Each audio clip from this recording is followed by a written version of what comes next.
from what we demonstrated earlier on removing bearings and seals, on this Kawasaki, and there's a lot of other manufacturers out there that use this, the seal is actually inserted from inside the motor. We can't use our old pry method and pull this seal out to change it. So if you have crank seals go out on some of these engines, it requires you to pull the motor and split the cases.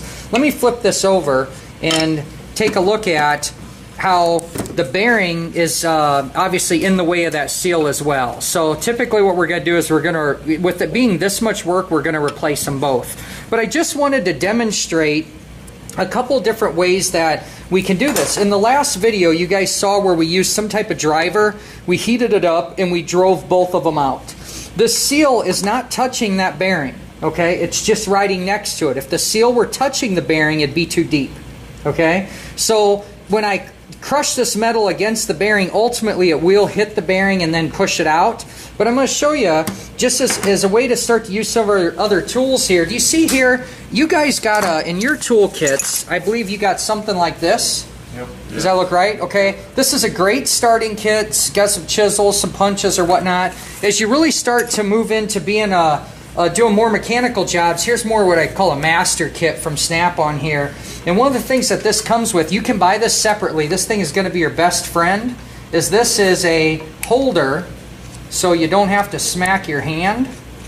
Oh, yeah, they're handy. And do you notice how the tool has flats? Yep. Okay, I'm going to make sure and put the tool against one of those flats. I'm going to crank this baby down. If I wanted to, I could even lock this nut to be really intentional. And then what I could do is I could go in here and then, you know, smack whatever I'm trying to remove back and forth without hitting my hand. Okay, and for what I'm going to do today, I don't want to use this. So you can see here a bunch of different types of punches and so on. Now another thing I've got here is these are just little totes from either Dollar Store or Walmart or something. I really like where I've seen these now where they don't have the holes. A great way to just store a bunch of tools in your toolbox here. So I'm going to look around here. I got some chisels and I'm looking for some nice good flat ones here. I like this guy here. I'm going to kind of test this out. And what I'm trying to see is if I have enough grip to, when I heat that bearing, what I could do is go back and forth. Okay, so I could get it hot and I could hit a tap, a tap, a tap, and I'm not getting much of a bite on there. Okay, so I'm gonna heat it up and see what that looks like. And then one of the other things that you eventually are gonna have is a brass set. Why would you want brass? Because they're soft. It's soft, so this becomes a consumable tool. As it wears and it flares out really bad, you can grind it off and dress it and make it flat again, but these will wear instead of hurting other parts. So eventually you're going to want to have something like that as well. Make sense? Well, let's do this. We're going to go ahead and we're just going to start with, we got a temp gun and heat here. Before I'm really heating, there's no sense of me intentionally having oil in here, right? So I'll get that oil dried up. The chances of this combusting or something are very minimal, but why take the risk, right? What are we at, Robert? 135. Bearing. 150 is close I get to the inside. Okay, here's what I'm going to do. Right where you were just at, we're at like 160. I'm going to go ahead and flip this. And now I'm going to just try and heat from this side. So do you see where it's all raised up here? That's that support, right? 180, 190. Why don't you hold this for a second right there? 2. So I'm going to go ahead with my desired punch still. Somehow. This was. Okay. Back up. What I'm going to try and do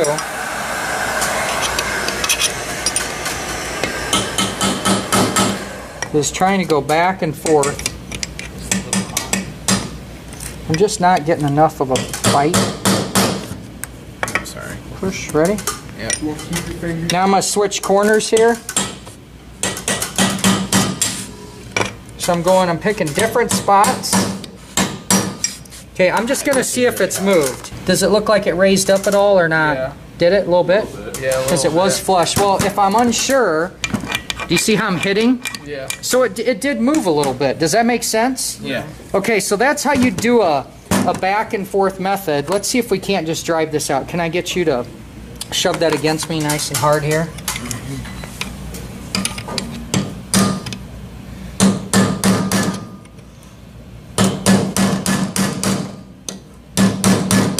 There we go.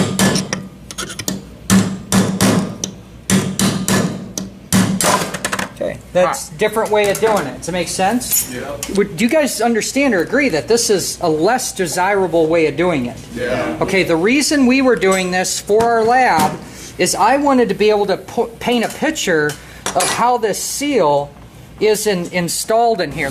Okay, and we're going to point out and look at a few different areas in here. Number one, you could see that the seal, would you agree, is pretty flush with this surface? Almost looks like it's even crooked right there, doesn't it? I don't know if you guys could see how it seems flush right here, but do you see right here where it's higher? Yeah. What's that say about that seal? It wasn't installed right. It wasn't installed in there correctly. So that means that the last person did not get this seated. Now, I would not want to take this bolt and be digging around on this seal like this. So I would have the right size large one without the bolt to be able to do that. Does it look like I lowered it in there now? Look, and go right across there now. Okay, so we're going to replace this seal, but the thing I wanted you to see is, do you remember how I told you, what you're going to do is you're going to get a relationship today to these bearings and seals that I said they don't touch each other, okay? So if you look here, do you see how Kawasaki has this machine lip that's higher than the flat surface of the seal? Yeah. So the bearing is going to bottom out against that. Make sense? Yeah. So Mason, why don't you come over here and I'll let you, this is your motor. George, this is yours too. Yeah. And why don't you guys go ahead and drive that. I don't care which one of you, but I want you to drive the seal all the way out. And this one will go pretty easy. Oh man, you know what? I love his technique. Go ahead and keep going. Did you notice how he just tapped it light? Woo. Okay. Step back. It's hot, ain't it? Guys, here's the whole thing for technique. As mechanics here, we gotta be fragile. So what I don't want to do is be sitting here and swinging like this, because the other thing is I take a chance of missing and hitting the engine case. Are you with me? So if you notice his technique, he was even holding the hammer up here higher, and he was just baby taps like this to kind of test his work. So it goes against all the laws of using a hammer. We're always supposed to grab it back here and get a full swing. Guys, you know what that kind of work is for? Construction. When we would go to install this, now that that's out, this area, can you kind of see where there's carbon tracking from when the engine ran, where you got these little dark spots here? Yeah. That's normal. That's the oil and combustion that got behind the bearing. We want the seat really good and clean, but now you could see why that seal has to be installed from that direction. Let's see. There's nothing special about this seal. It actually just has the same size OD all the way around. A lot of times these seals will have a lip back here that will create the stopping point.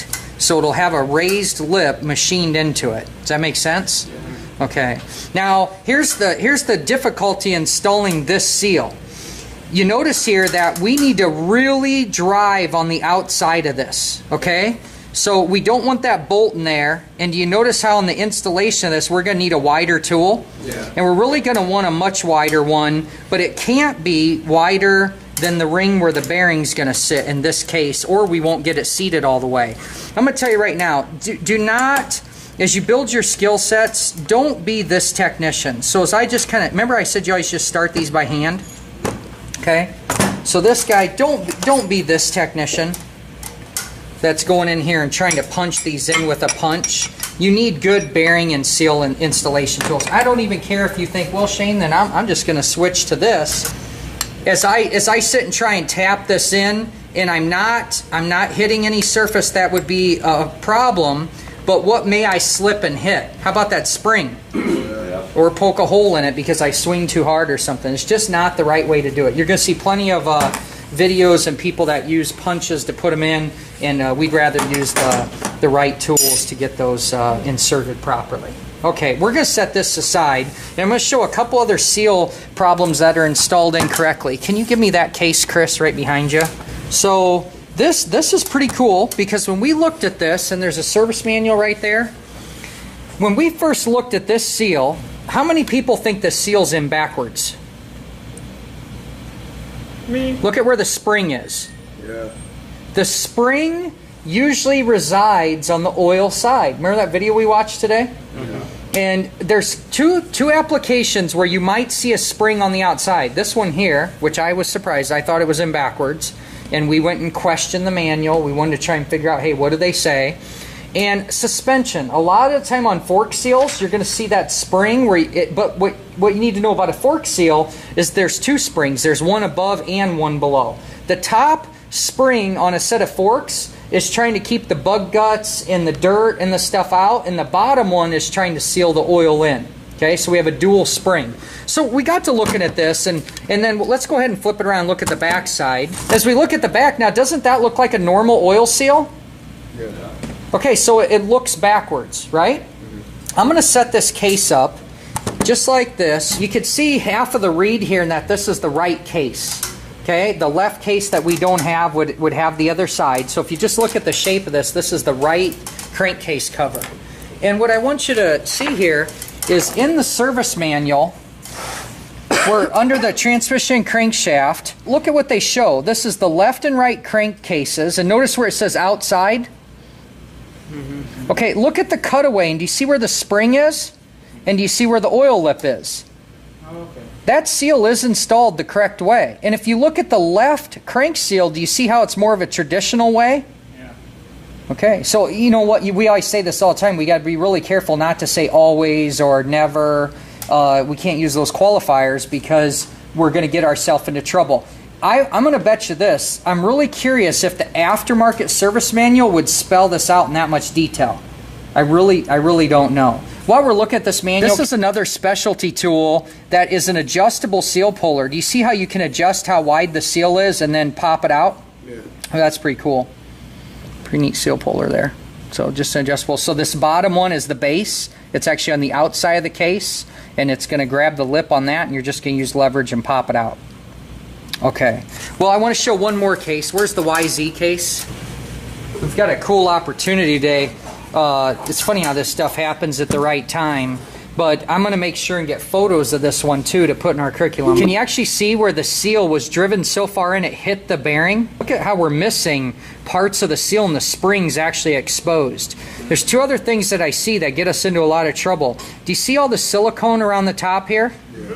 Okay, we're going to talk about that in a second. And I also know that the seal is installed too deep because it's above, well, there, you can actually see right here where it's above the surface.